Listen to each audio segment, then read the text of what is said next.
Assalamualaikum warahmatullahi wabarakatuh. Salam sejahtera untuk kita semua. Perkenalkan, saya Gina Anggiana Agustina. Pada kesempatan ini kita akan mempelajari materi radiasi elektromagnetik. Indikator kompetensi yang akan kita capai pada pembelajaran kali ini adalah 1. Siswa mampu menganalisis spektrum gelombang elektromagnetik. Kedua, siswa mampu menganalisis pemanfaatan radiasi elektromagnetik pada bidang teknologi. 3. Siswa mampu menganalisis dampak radiasi elektromagnetik pada kehidupan sehari-hari.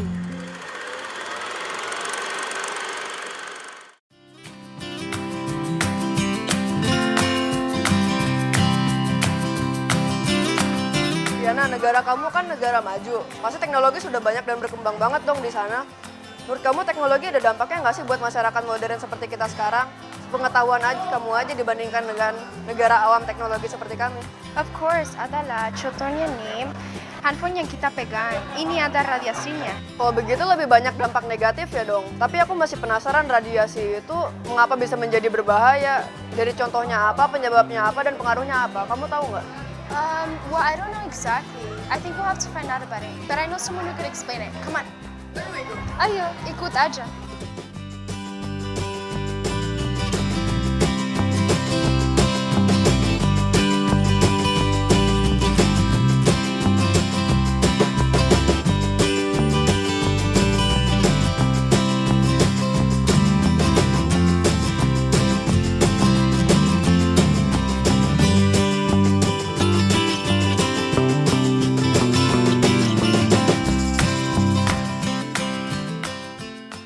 Assalamualaikum warahmatullahi wabarakatuh.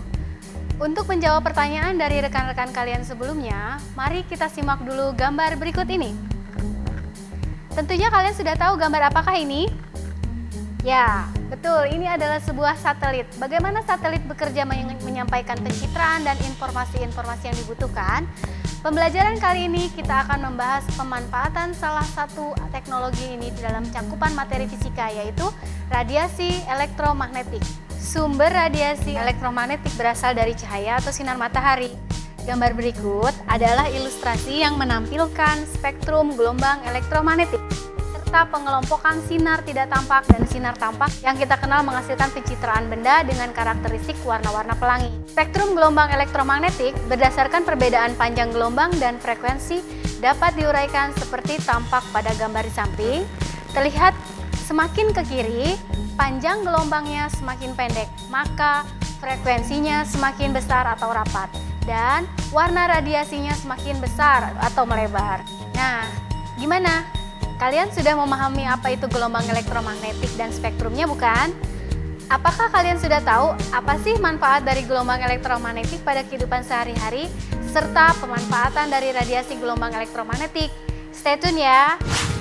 Gambar berikut merupakan contoh pemanfaatan gelombang radio untuk komunikasi satelit, di mana memanfaatkan sifat gelombang UHF dan VHF yang dapat menembus lapisan atmosfer atau lapisan ionosfer, sehingga dapat mencapai satelit.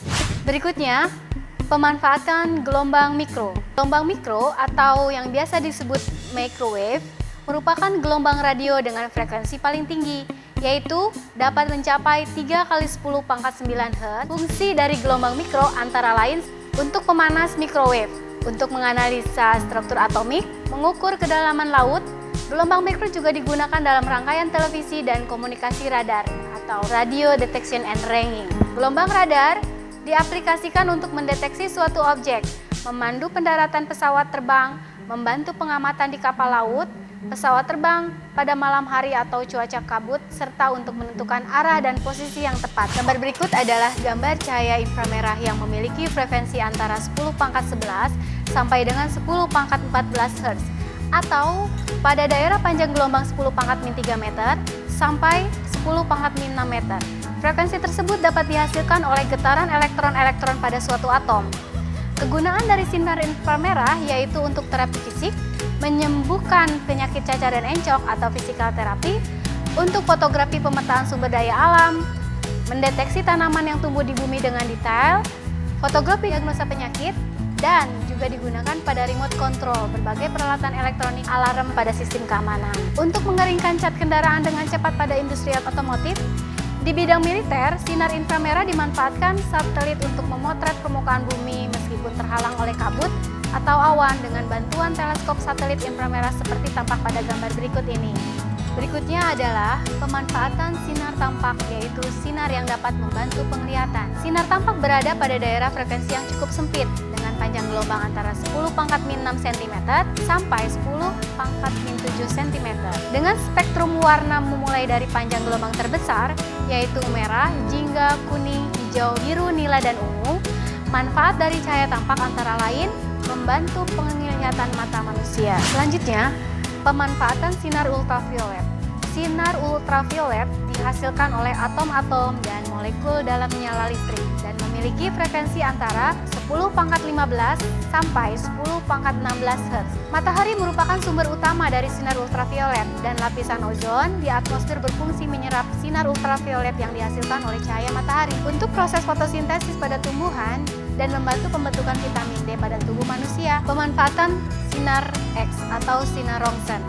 Sinar X banyak digunakan dalam bidang kedokteran, yaitu untuk memotret organ-organ dalam tubuh tulang, jantung, paru-paru, melihat organ dalam tanpa pembedahan.